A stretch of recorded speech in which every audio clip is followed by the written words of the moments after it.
বৈশ্বিক শ্রমবাজার ও বাংলাদেশের অর্থনীতিতে প্রবাসী আয়ের অবদান নিয়ে আলোচনার জন্য আমাদের সঙ্গে স্টুডিওতে যুক্ত হয়েছেন অভিবাসন বিশেষজ্ঞ, বাংলাদেশ সুপ্রিম কোর্টের আপিল বিভাগের আইনজীবী ব্যারিস্টার মোহাম্মদ হুমায়ুন কবির পল্লব। জনাব পল্লব, এ সময়ের বাণিজ্যে আপনাকে স্বাগতম। প্রতিবেদনটিতে আমরা যেমনটি দেখছিলাম, মূল আলোচনায় প্রবেশের আগে আমি জাস্ট একটু আপনার কাছে খুব সংক্ষেপে জানতে চাইব, বাংলাদেশের অর্থনীতিতে বৈদেশিক আয় বা রেমিটেন্স এর ভূমিকা আসলে কতটুকু? এটা তো ধন্যবাদ সবাইকে এবং আপনাদের সময় টিভিকে। এটি কিন্তু আমাদের অর্থনৈতিক যে চাকা, বাংলাদেশের এই চাকাকে সচল করতে হলে রেমিটেন্স বাড়াতে হবে এবং ইতিপূর্বে কিন্তু আমাদের এই রেমিটেন্স যোদ্ধারাই আমাদের এই বাংলাদেশকে এই পর্যায়ে অর্থনৈতিকভাবে স্বাবলম্বী করবার ক্ষেত্রে ব্যাপক ভূমিকা রেখেছে এবং রিসেন্ট যেই গত 1 বছর 1.5 বছরে আমরা কিন্তু মিডিয়াতে সবসময় দেখেছি যে রেমিটেন্সের উপরে ভিত্তি করে আমাদের রেমিটেন্স প্রবাহ বৃদ্ধি পেয়েছে। সো আমরা একটা ভালো জায়গায় অবস্থান করছি। এখন প্রশ্ন হচ্ছে যে এই রেমিটেন্স যদি আমাদের অর্থনীতির শক্তির চালিকা হয়, তাহলে রেমিটেন্স আসে কিভাবে? রেমিটেন্স আসে হচ্ছে রেমিটেন্স যোদ্ধা, অর্থাৎ আমরা আমাদের বাংলাদেশ থেকে বিশেষ করে মধ্যপ্রাচ্য এবং অন্যান্য দেশগুলোতে যারা কাজ করতে যাচ্ছেন, চাকরি করতে যাচ্ছেন, শ্রম বাজারে যারা অন্তর্ভুক্ত হতে যাচ্ছেন, তাদের মাধ্যমেই তো আসবে। তো আমরা যদি এখানে এই রেমিটেন্স যোদ্ধাদের ভিসা প্রক্রিয়া এবং ভিসা প্রক্রিয়ার জটিলতাকে আরো সহজ করা। আপনাকে আমি একটু প্রশ্ন করে রাখি, আপনি যেমনটি বলছিলেন রেমিটেন্সের মাধ্যমে আসলে আমাদের দেশের অর্থনীতির চাকার মূল চালিকা শক্তি আসলে বলা যায় রেমিটেন্সকে। তো সেই জায়গায় আপনি যেমনটি বললেন শ্রম বাজার, শ্রমিকদের পাঠানো কিংবা যারা ওখানে চাকরি করতে যাচ্ছেন তাদের মাধ্যমে আসলে রেমিটেন্সটা আমরা পাচ্ছি।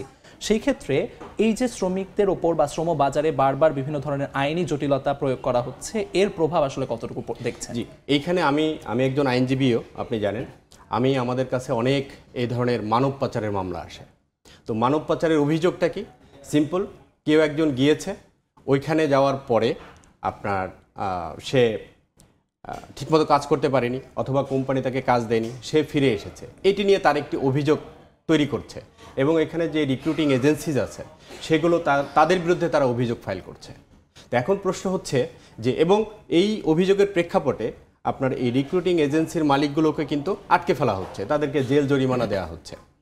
তো বিষয়টা যদি সুরাহা করতে হয়, তাহলে আপনার আইনি জটিলতা কমাতে হবে, অর্থাৎ স্বচ্ছতা এবং ন্যায় এর ভিত্তিতে আপনার এই যে মানব পাচার আইন বলেন অথবা যারা রিক্রুটিং এজেন্সি আছে তাদের যেই সুবিধা অসুবিধা, এটা আমাদেরকে দেখতে হবে এবং তারা যেন বিনা কারণে অন্যায়ভাবে হেনস্থার শিকার না হন সেটিকে দেখতে হবে এবং একই সাথে তাদের যেই পলিসি, অর্থাৎ রাষ্ট্রের যে পলিসি, সেই পলিসিটা হতে হবে আমাদের এই কর্মী বান্ধব, রেমিটেন্স। সেক্ষেত্রে এই কর্মী বান্ধব কিংবা রেমিটেন্স বান্ধব অভিবাসন আইন বা এর বাস্তবায়ন আসলে কতটুকু অগ্রগতির আশার আলো দেখতে পাচ্ছে? যেমনটি আমরা প্রতিবেদনে দেখছিলাম, আসলে বিভিন্নভাবে জটিলতার কারণে এখনো প্রায় অনেক শ্রমিক আটকে আছে যারা ভিসা থাকার পরও যেতে পারছে না। সেক্ষেত্রে অভিবাসন আইনের আসলে ভূমিকা কতখানি এবং সেক্ষেত্রে আমরা কেন এই একটু জটিলতার মধ্যে থেকে যাচ্ছি কেন? না, এখানে তো বিষয়টা স্পষ্ট, আইনের বিষয়টা পরে আসছে, কিন্তু আমাদের যে সদিচ্ছা, অর্থাৎ আমরা আমাদের যে শ্রমিক তাদেরকে কত সহজে আমরা অন্য দেশে পাঠাতে পারবো, it should be the best policy of the government. যে আমরা সহজীকরণ করতে হবে, তাদের ভিসা জটিলতা যাতে না থাকে সেটা বাংলাদেশের রাষ্ট্রকে, বাংলাদেশ সরকারকে তাদের পদক্ষেপ নিতে হবে জরুরি ভিত্তিতে, এবং তারা যাতে লং টার্ম ভিসা পান এবং ভিসা জটিলতায় না ভোগেন সেই বিষয়টা। তারপরে অভিবাসন যে অথরিটি আছে তাদের যে সারকরণের বিষয়, এখানে দেখা যাচ্ছে যে মাসের পর মাস, বছরের পর বছর তারা এই সারকরণ পাচ্ছে না, অর্থাৎ তারা ভিসা পাওয়ার পরেও তারা ওইখানে যেতে পারছে না। কিন্তু কেন? তাদেরকে তো রাষ্ট্রের দায়িত্বই হচ্ছে, আমাদের জাতীয় স্বার্থেই তাদেরকে কিন্তু অতি দ্রুত এই ভিসা জটিলতা সমাধান করে তাদেরকে পাঠাতে হবে, যাতে তিনি সে দেশে গিয়ে চাকরি করতে পারেন এবং আমাদের এই বাংলাদেশকে সমৃদ্ধ করতে পারেন।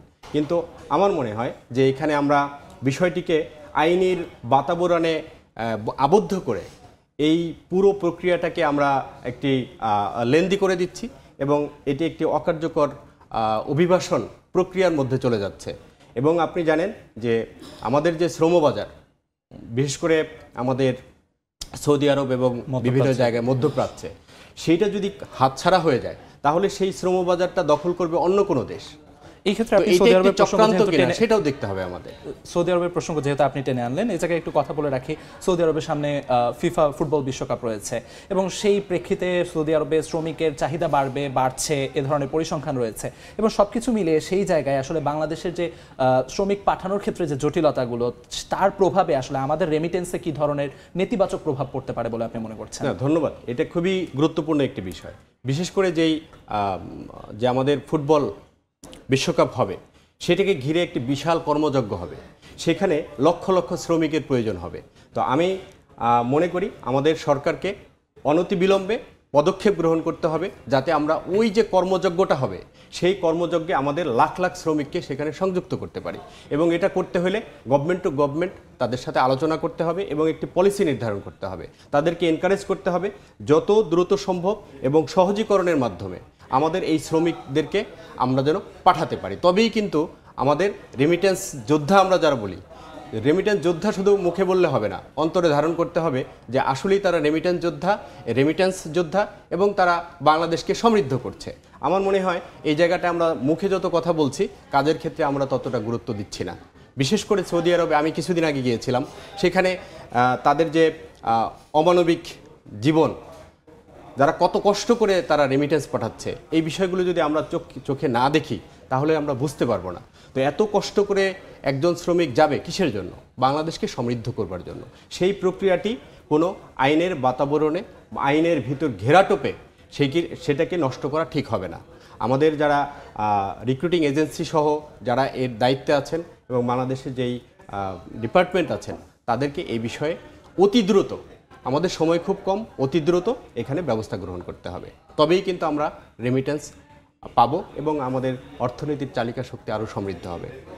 এই জায়গায় আপনাকে আরেকটি প্রশ্ন করে রাখি। এই সৌদি আরবের প্রসঙ্গেই যেহেতু কথা বলছি আমরা, সৌদি চেম্বারের মাধ্যমে যে সহায়তা প্রদানের যে বিষয়টি সামনে নিয়ে আসা, সত্যায়নের বিষয়টি সামনে নিয়ে আসা হচ্ছে, এটি আসলে কতটুকু বাস্তবসম্মত বা কতটুকু আমাদের সেই ক্ষেত্রে ওখানে কি আমাদের জন্য প্রয়োজনীয় পর্যাপ্ত পরিমাণ জনবলকে আমাদের রয়েছে কিনা? না, আমার মনে হয় যে এখানে গভর্নমেন্ট টু গভর্নমেন্টের একটা সিকিউরিটি প্রশ্ন আছে। অর্থাৎ একজন শ্রমিক যাচ্ছে ঠিকমতো, সে কাজ পাচ্ছে কিনা, তারপরে সেইখানে তার কোনো অসুবিধা হচ্ছে না, ভিসা জটিলতা ফার্দার কোনো হচ্ছে কিনা, এইগুলোর সমাধান করবার জন্য কিন্তু আমাদের একটা ব্যবস্থা থাকা দরকার, যাতে 3 মাসের ভিসা নিয়ে যাওয়ার পরে সে যেন এখানে বৈধভাবে সেখানে আরও সময় থাকতে পারেন। তো আমরা এখানে দেখছি যে আপনার সৌদি সরকারের প্রত্যয়ন এই বিষয়টা একটা জটিলতা তৈরি করবে এবং আমার মনে হয় যে এটা বাংলাদেশের পক্ষ থেকে এই বিষয়টি আরও সহজীকরণের জন্য গভর্নমেন্ট টু গভর্নমেন্ট আর একটি পলিসি নির্ধারণ করা দরকার, যাতে সহজেই এই প্রক্রিয়াটি সম্পন্ন করা যায়। সেক্ষেত্রে আমাদের স্থানীয় যে রিক্রুটিং এজেন্সিগুলো রয়েছে, তারা আসলে কতটুকু আস্থাভাজন বা তাদের উপর কতটুকু আস্থা রাখা যায়? না, এখানে রিক্রুটিং এজেন্সি তো অবশ্যই তাদের উপর আস্থা রাখতে হবে, কারণ তারাই তো এই কর্মী পাঠানোর যে বন্দোবস্তটা, যে কাজটা তো তারাই করে থাকেন, তাদের মাধ্যমে সরকার করে থাকেন। তাহলে তাদেরকে অবশ্যই বিভিন্ন আইনের বাধ্যবাধকতার মধ্যে রাখতে হবে, যাতে সুষ্ঠুভাবে এবং সুন্দরভাবে তারা এই কাজটা করতে পারেন, কেউ প্রতারণার শিকার না হন, কেউ অন্যায়ভাবে এখানে ক্ষতিগ্রস্ত না হন। অবশ্যই তাদের উপরে আমাদের রিলাই করতে হবে, কারণ রিক্রুটিং এজেন্সিগুলোই তো, তাদের মাধ্যমেই তো সরকার এই কর্মী পাঠানোর কাজটি করে থাকেন। সো অবশ্যই তাদের বিষয়টি দেখতে হবে আমাদের। কিন্তু এক্ষেত্রে তো অনেক সময় এমনটি দাঁড়ায়, এই রিক্রুটিং এজেন্সিগুলোর যে সিন্ডিকেট, তার কারণে বিভিন্ন অংশের শ্রমবাজার আসলে বন্ধ হয়ে যাচ্ছে। তো সেক্ষেত্রে তার প্রভাব কীরকম পড়ছে? না, দেখুন, এই আমাদের প্রত্যেক জায়গায় এই সিন্ডিকেটের একটা বিষয় কাজ করে, এটা বহুল আলোচিত বিষয়। কিন্তু প্রশ্ন হচ্ছে, সরকারের দায়িত্ব হচ্ছে সেই সিন্ডিকেটটাকে ভেঙে দেওয়া, এটিকে একটি স্বচ্ছতায় নিয়ে আসা এবং যারা ভালো রিক্রুটিং এজেন্সিজ আছেন, যারা ভালো কোম্পানিজ আছেন, তাদেরকে প্রমোট করা, যাতে তারা আমাদের শ্রমিকদেরকে নিয়ম অনুযায়ী সেখানে পাঠাতে পারেন এবং এই শ্রমিকগুলো যাতে ভবিষ্যতে কোনো ধরনের প্রতারণার শিকার না হন। অবশ্যই এই রিক্রুটিং এজেন্সির যেই আইনগুলো রয়েছে সেগুলি আরও যুগোপযোগীকরণ করা দরকার এবং কর্মী এবং রিক্রুটিং এজেন্সি সবার জন্য একটি স্বচ্ছ সেক্ষেত্রে যুগোপযোগী আইনের ক্ষেত্রে আসলে বাধাগুলো কি কি? কেন সেই আইনগুলো প্রণয়ন করা যাচ্ছে না, কিংবা প্রণয়ন করা আইনগুলো কেন সঠিকভাবে বাস্তবায়ন করা যাচ্ছে না, প্রয়োগ করা যাচ্ছে না? আমাদের দেশে যে কয়েকটি আইন আছে, ধরেন মানব পাচার আইনের মধ্যে এখানে ঢোকানো হয়েছে যে একটি ঘটনাকে মানব পাচার হিসেবে দেখানো হচ্ছে। তো সেই জায়গাটায় মানব পাচারের যেই সংজ্ঞা দেওয়া হয়েছে, সেই বিষয়গুলো আমাদের মনে হয় রিভিজিট করা দরকার। অর্থাৎ আমরা কোনগুলোকে মানব পাচার বলবো, কোনগুলোকে বলবো না। ধরুন আমি উদাহরণস্বরূপ বলি, কেউ সৌদি আরব চলে গেলেন, সে ভিসা পেয়েছেন, কোম্পানি তাকে চাকরি দিয়েছে, 6 মাস পরে অন্য কোনো কারণে, একটা ভিন্ন কারণে তিনি চলে এসেছেন। এখন তিনি আসার পরে যদি এই রিক্রুটিং এজেন্সিকে বলে যে এটা একটা মানব পাচার এবং তার বিরুদ্ধে যদি মামলা করে এই যে আমার টাকা ফেরত দিতে হবে, তাহলে সেইটা তো আইনের একটা বিধানের মধ্যে আনতে হবে যে সে এটা করতে পারে কিনা। তাহলে কেউ আর শ্রমিক পাঠাবে না, কারণ তারাও তো এখানে একটা রিস্কের মধ্যে পড়ে যাচ্ছে। সো কাজেই এই বিষয়টা, পুরো বিষয়টাকে একটা সহজীকরণ, স্পষ্টীকরণ করতে হবে। যে এই আইন প্রণয়নের ক্ষেত্রে সহজীকরণের কথা যেহেতু বললেন, এই জায়গায় আসলে স্টেক হোল্ডার যারা, তাদের সঙ্গে আসলে সরকারের যে ক্লোজ যে আলোচনা, সেই আলোচনার পরে একসঙ্গে বসে আলোচনা করে নীতি নির্ধারণের ক্ষেত্রে কোনো আন্তরিকতার অভাব দেখছেন কিনা, বা সেক্ষেত্রে আপনাদের পর্যবেক্ষণ কেমন? না, এইখানে তো আমি পত্রপত্রিকায় রিপোর্ট দেখলাম যে এই অভিবাসন আইন প্রণয়ন এবং শ্রমিক পাঠানোর ক্ষেত্রে এবং রেমিটেন্স কমে যাচ্ছে, এই প্রতিবেদন কিন্তু এসেছে। কিন্তু কেন? তাহলে বিশেষ করে গত 1 বছরে আমাদের এই কতজন শ্রমিক ওইখানে গিয়েছে, কেন তারা যেতে পারেনি? এই যে আপনাদের রিপোর্টে বললেন যে প্রায় 1 লাখ যারা ভিসা জটিলতায় ভুগছেন, কিন্তু কেন? এইটা যদি সহজীকরণ করা হয়, তাদেরকে যদি সহযোগিতার হাত বাড়িয়ে দেওয়া হয় সরকারিভাবে, তাহলেই কিন্তু এই 1 লাখ শ্রমিক যদি চলে যায়, প্রতি 1 মাসে আমার কত টাকা আসবে? তো we have to calculate on this way যে আমরা প্রত্যেক শ্রমিককে আমরা সময় মতো আমরা সেখানে পাঠানোর ব্যবস্থা করব। সংক্ষেপে আরও কিছু একটা শর্ট কোয়েশ্চেন আপনাকে করে রাখি, সেটা হচ্ছে যে সৌদি কিংবা মধ্যপ্রাচ্যের ক্ষেত্রে আসলে সরকারের বিশেষ নজর দেওয়া প্রয়োজন কিনা, এবং সেক্ষেত্রে সরকার দিচ্ছে কিনা আসলে? না, অবশ্যই।